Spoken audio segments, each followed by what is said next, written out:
Yo, Tip, Black Power, your brother Shaka San Kofa here. And as always, giving honor to the ancestors and the creator. Honor to my sister, brother Harris Abdul, Chief of Staff. Also, recent passing of sister Annie Holland. You know, may she be embraced by the ancestors and all out. My father, my in-laws, and all my relatives who are in the ancestral spirit right now, and all my friends and relatives, and to you all who have family and relatives who have made that ascension to the ancestral realm. May they rest in power. What I want to talk about today is just some things I'm throwing out. As you know, once again, we had another brother who's been murdered by another motherfucking pig. 15-year-old brother was shot down and killed and murdered in cold blood by another blood-sucking pig in the South, in Texas. Now, what do you think is going to happen now? Because if you are not sure, I can kind of let you know what's going to happen. What's going to happen? The pig is going on administrative leave with pay, first of all. Internal Affairs is going to clear him because all of these motherfuckers, the fraternal order, all the motherfuckers work together to protect this motherfucking pig. Then the media, the first thing they'll do, they'll run and see if this boy has been in any type of trouble. And the media will use that as a part of their defense into justifying this pig murdering this little boy. That's the first thing the white media does. That's the first thing you motherfucking crackers do. What goes on next is the outcry from the community. Then, you know, Reverend Al Sharpton, he'll put his pork chop special down. He'll put that down for about 20 seconds, just enough to answer the phone or make a call. Have his secretaries make some calls or whatever. That National Action Network shit, that bullshit. You know, he'll put the pork chop down. You know, that 5-inch thick, foot long motherfucking pig that he got, juice dripping all down his mouth, and he got, the fucking activator from his perm leaking in the goddamn gravy. He'll put that down for a minute to see if he can. He'll find out if the family of this boy is green to his shit, his fucking shenanigans, or if they have enough money to give this boy a decent homegoing service. And that's all he needs to hear. And then he'll jump right into that, cut the $10,000 check, and in exchange for that, he'll take over the media and speaking for the families. As long as the banners put up, National Action Network banners put place behind him at the press conference that he'll schedule. Okay, after that, the trial will come up. They'll get an all-white jury, because in Texas, all-white jury. They'll acquit this pig. They're going to acquit this pig. And then what's going to happen? They'll wait to see the outcry of the community. Then they'll contact Minister Farrakhan, which he'll assure them that he's not involved in it. He's not getting in it. He's not involved in it. So, if it's, maybe 10 or 15 people that have enough heart to stand up along with the family, if the family has enough heart to stand up, and then they'll all get arrested and they'll badmouth them and put a bad label on them. You know, while the pig walks. The pig will come on national TV on these talk shows. Wendy Williams and, you know, Steve Harvey will definitely have him. That coon will definitely have him.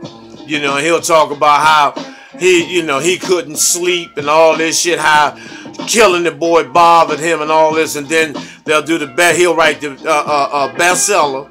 New York Times will call it a courageous hit, you know, and all this bullshit.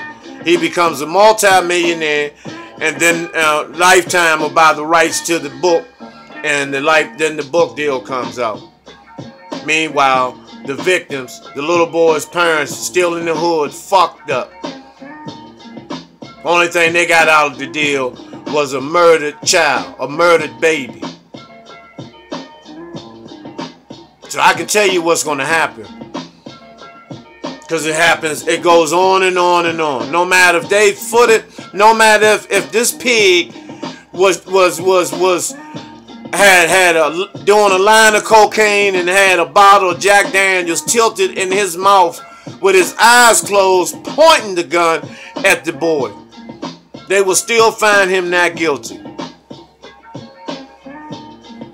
You know, so for those who want to, you know, unless something miraculous happens, like, you know, 20, 30,000 motherfuckers get to fighting, I'll roll then. You know, because I know we ain't gonna fight. Most of you motherfucking gangsters in the hood, when this is the time for y'all to get down. This is your opportunity, motherfucker, to be a G. But you're not gonna do this. You're not gonna fuck with this piece. You're not gonna fuck with this situation. You know, but if a motherfucker, you know, they owed you $10 for a bag of goddamn crack that you went to school with, that you got him or her strung out, you'll blow his goddamn brains out and kill his children and his parents for $10 or $20 or rob them. But when this is your motherfucking call to put your motherfucking work in. This is your goddamn call right now. You don't have to do nothing special, nothing. You got loot, you got bread that you done sucked out of the community. You know, you can go to Budget, you can rent a motherfucking 16-passenger van and go and get some work done. You know, get 16 G's, so-called G's. But the chances of that happening is like throwing a goddamn football into an elephant's mouth at 100 yards. It ain't gonna happen. So, you know, but you slick as motherfucking goose grease around the hood. You know, you're a good motherfucking hustler. You can sell spinach to Popeye. But when it comes to putting motherfucking work in and really exercising your so-called G-ness, shit, you ain't gonna be able to be found. You'll make up some shit and tell some woman that when it's time to ride that you went to the goddamn Wizards game. You goddamn punk. But anyway, I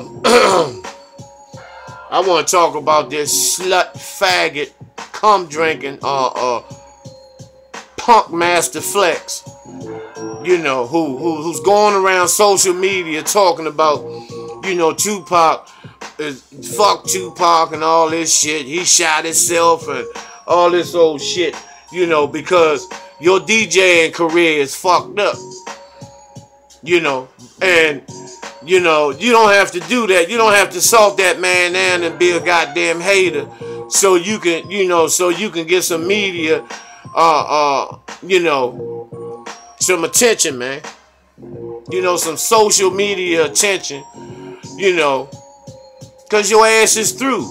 That Hot 107, which is not your motherfucking station.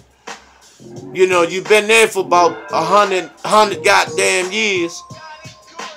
You know, and nobody's not really listening to FM radio no more. So your shit is played out. Your shit is your motherfucking days over. So now you're gonna salt down one of the greatest you know, one of the greatest rappers, and not only a rapper, man, one of our greatest young youths that ever walked the planet. You gonna salt him down just so you can get some media attention.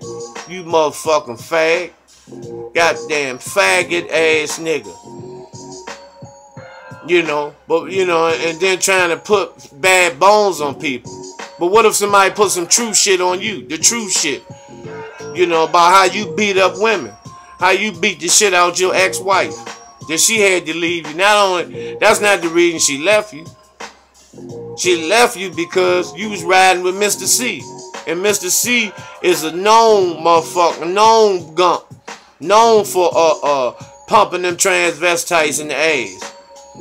You and him taking long drives at 3 a.m. and all this shit. You talking business. Get the fuck out of here. You know, and it was rumored, you know, that the Jew boys, you know, that you bombed up and down on them, you know, for motherfucking endorsements. You know, it's no secret that you a gump. You know, and the only thing you did true dealing with yourself is when you did the record, Let Me Clear My Throat. We know why. We know why. You know that, you know that, you know. We already know you was getting it. Now said you was getting them kids Izzos in your missile. Biatch. And, you know, and then you was defending Mr. C. When he got caught with the trannies, you was defending him. I see why. Cause y'all on that same motherfucking wavelength. Y'all fagging at night, man. You gumping, man. You gumping, man. You a motherfucking headhunter, man. You know, and some of you motherfuckers are like that. You big greasy motherfuckers, man. You big greasy motherfuckers. Some of y'all are like that, man. You know, you big giant motherfuckers. Y'all like that motherfucking skin in your ass. I know for a fact. And you know, you one of them. You're one of them, Punkmaster Flex. You know, and when you did that, you fucked up. You fucked up. You can't even go on Jersey now. Tretch and the motherfucking Jersey boys. A lot of them motherfuckers, man, them real goddamn G's, they fucked up as you can't even go on Jersey. Pretty soon, you're gonna be limited to where you can go at. And what's gonna happen, man? Motherfuckers gonna take you at gunpoint, some motherfucking ass, and motherfucking butt pirates. You know, gonna have you at gunpoint and take you somewhere to one of these motherfucking parks at night, man. You know. They ain't gonna bust your motherfucking shit. They gonna whoop your motherfucking ass first, bust you up, then bust your motherfucking cakes open. Well, they already been tampered with. I'm talking about, you know, annihilate that ass. You know, but you know, and you didn't have to do that, punk, to you know, to put, you know, breathe life back into your motherfucking career. You know, you a bitch nigga, man. You are a bitch nigga, man.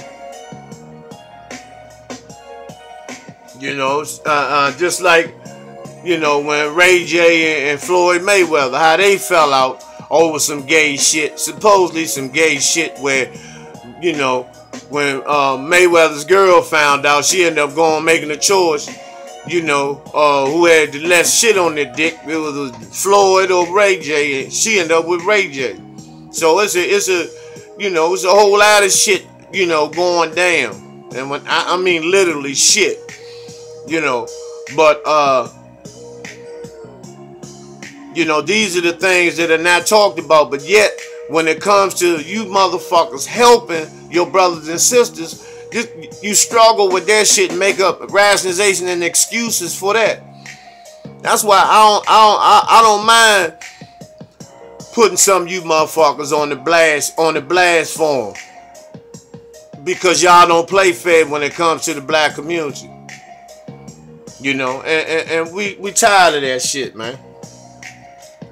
You know, And you know, just like the All Eyes on Me movie, where, you know, Afeni was murdered. There's no accident and coincidence that this North Carolina chitlin eating motherfucking preacher that she married. Cause Afeni doesn't, her track record doesn't speak on her. She's never fucked with motherfuckers like that.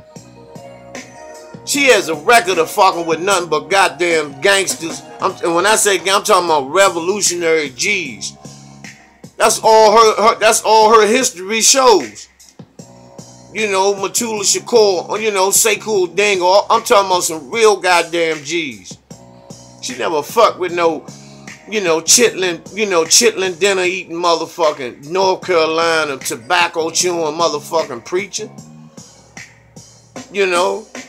And he wanted to, you know, he just wanted to, you know, trick her. Now he wanted divorce, and now he wants to be paid alimony, and he wants half of Tupac's royalties every month.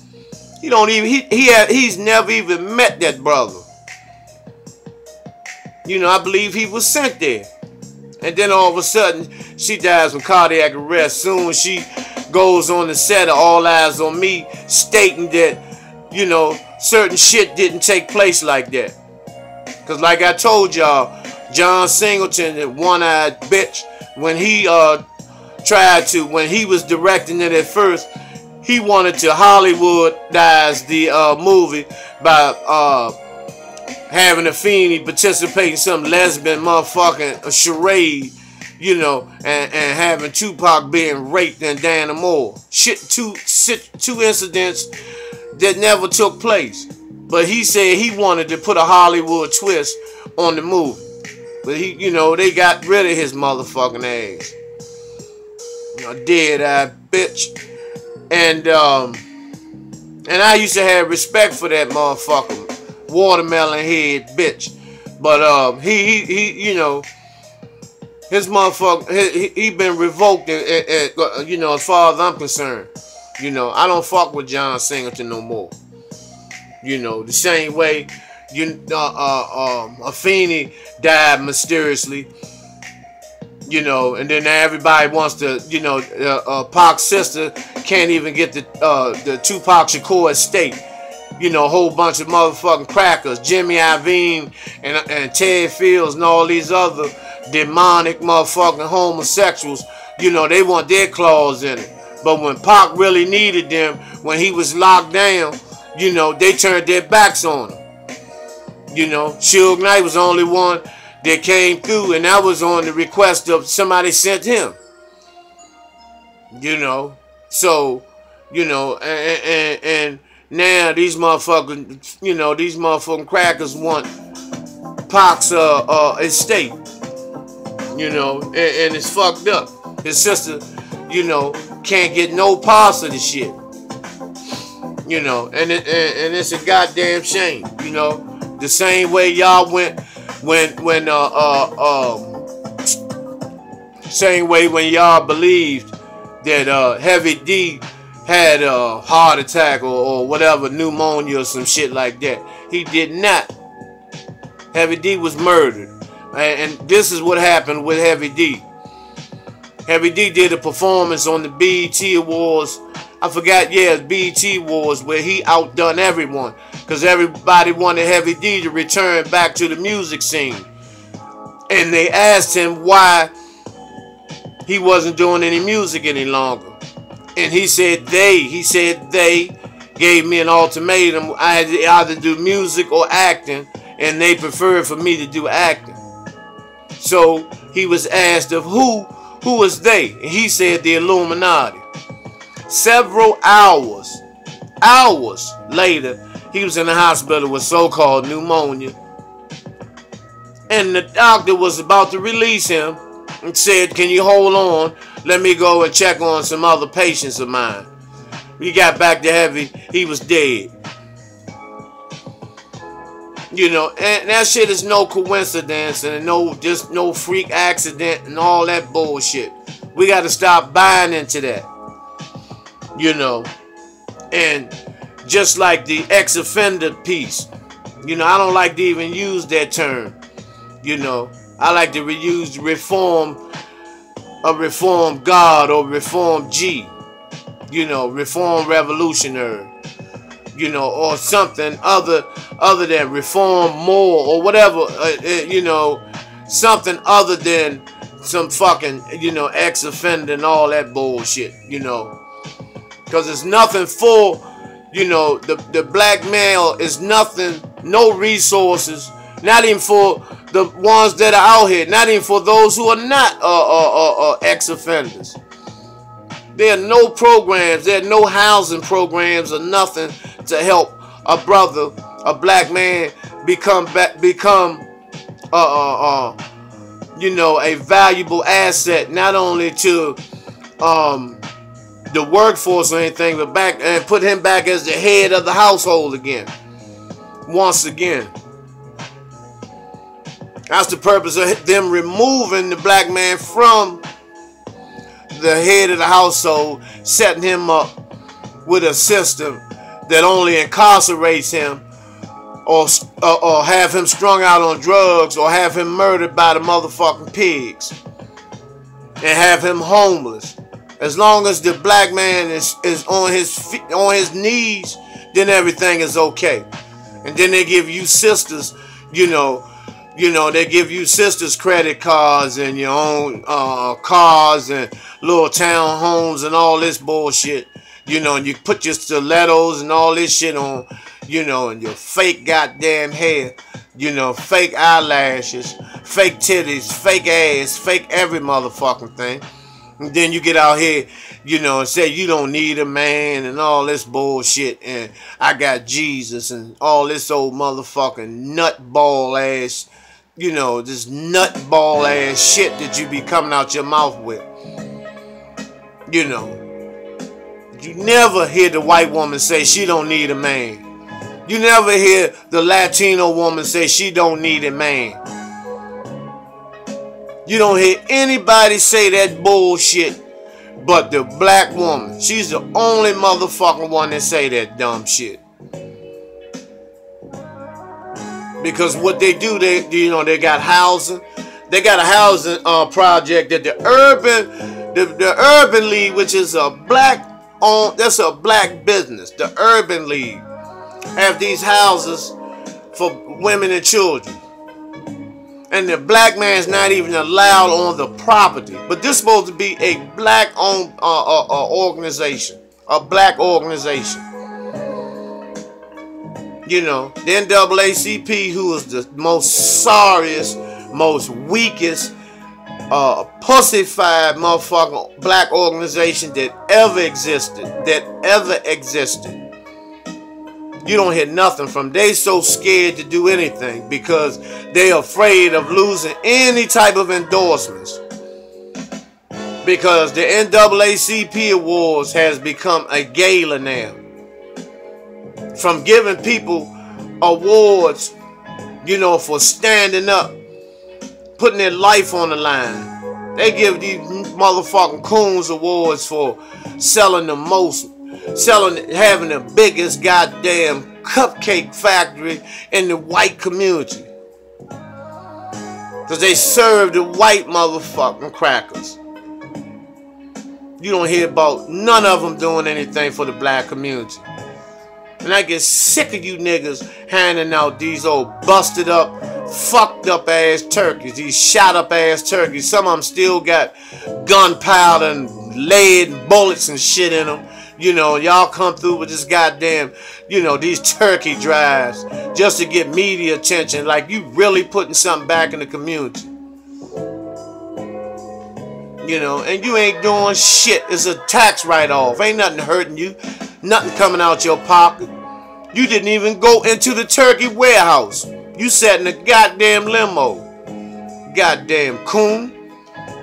You know, had some of your flunkies, some of your motherfucking ass wipe ass motherfucking flunkies to go in there and make all that type of, make those arrangements and those negotiations to get them old fucked up turkeys with bullets still in their goddamn necks and, you know, gunpowder and motherfucking discharge leaking out their asses and all that shit. You can see that shit through the damn bag.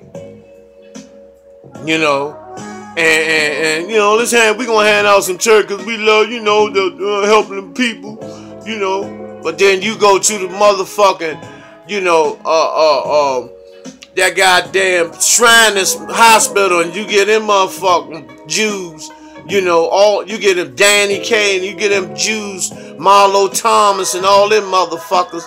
You get them bitches millions of dollars.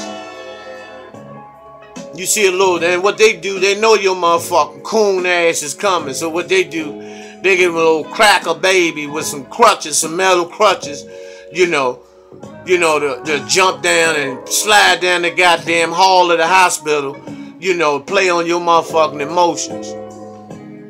But Tupac went in Howard University Hospital. He was on his way to New York to perform. He said, fuck that tour. When he heard that a pit bull had mauled a black baby down here in Southeast, he went to Howard and hit them peoples off, hit the families off.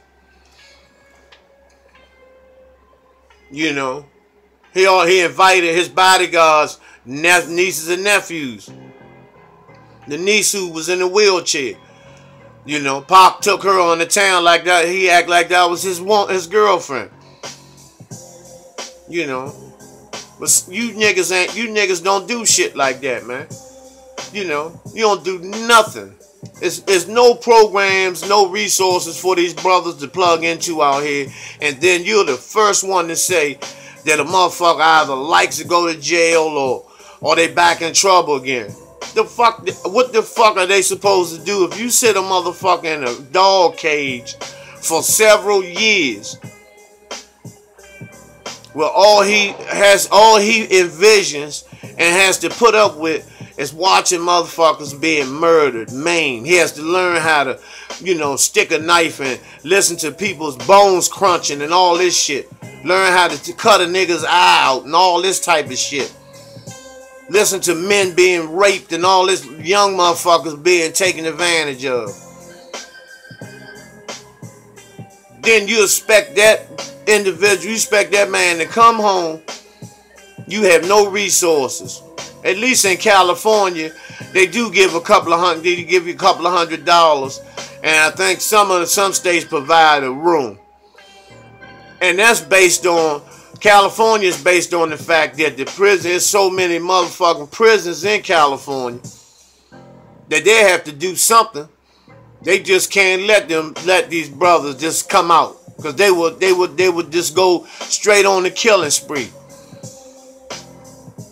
But some of you states don't give, and specifically Washington D.C., they don't give these brothers shit. You know, then they have to go apply for food stamps, which they end up selling them because they gotta have some place to stay. And then, you know, the black communities have been trained by white America to not look out for their own family members coming home, or we don't have no room here. You know, you won't even let your own brother lay on the goddamn floor of your house. You know, and they give out Section 8 and all this bullshit to these sisters, you know. And what do?